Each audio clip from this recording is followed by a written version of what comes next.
After these things, Jesus showed himself again to the disciples by the Sea of Tiberias, and he showed himself in this way. Gathered there together were Simon Peter, Thomas called the twin, Nathanael of Cana in Galilee, the sons of Zebedee, and 2 others of his disciples. Simon Peter said to them, "I am going fishing." They said to him, "We will go with you."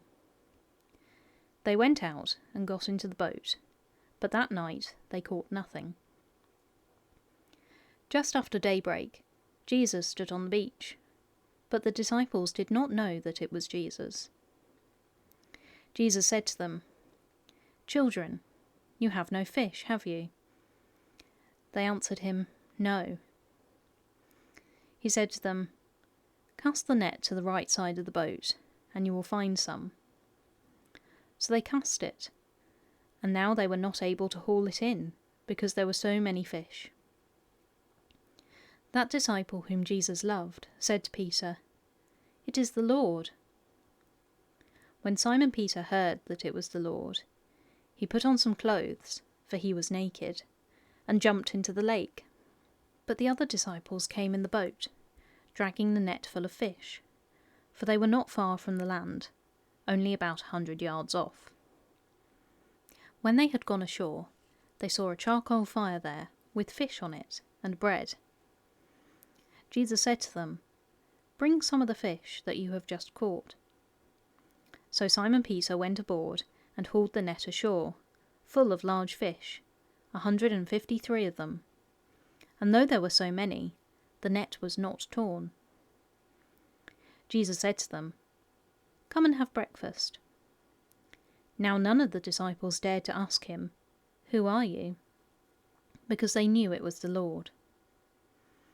Jesus came and took the bread and gave it to them, and did the same with the fish.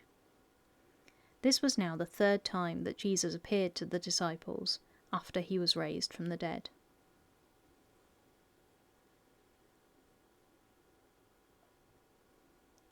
When they had finished breakfast, Jesus said to Simon Peter, "Simon, son of John, do you love me more than these?" He said to him, "Yes, Lord, you know that I love you." Jesus said to him, "Feed my lambs." A 2nd time he said to him, "Simon, son of John, do you love me?"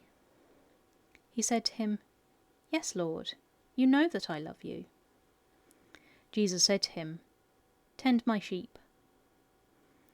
He said to him the 3rd time, "Simon, son of John, do you love me?" Peter felt hurt because he said to him the 3rd time, "Do you love me?"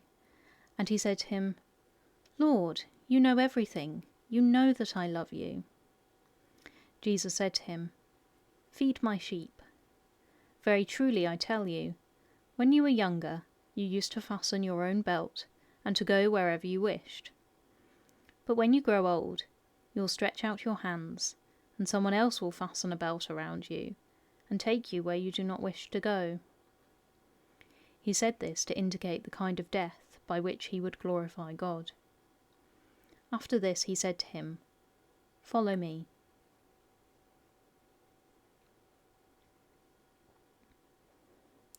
Peter turned and saw the disciple whom Jesus loved following them. He was the one who had reclined next to Jesus at the supper and had said, "Lord, who is it that is going to betray you?" When Peter saw him, he said to Jesus, "Lord, what about him?" Jesus said to him, "If it is my will that he remain until I come, what is that to you? Follow me." So the rumour spread in the community that his disciple would not die. Yet Jesus did not say to him that he would not die, but, "If it is my will that he remain until I come, what is that to you?"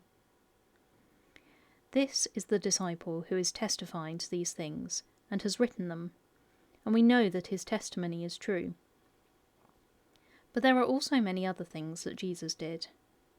If every one of them were written down, I suppose that the world itself could not contain the books that would be written.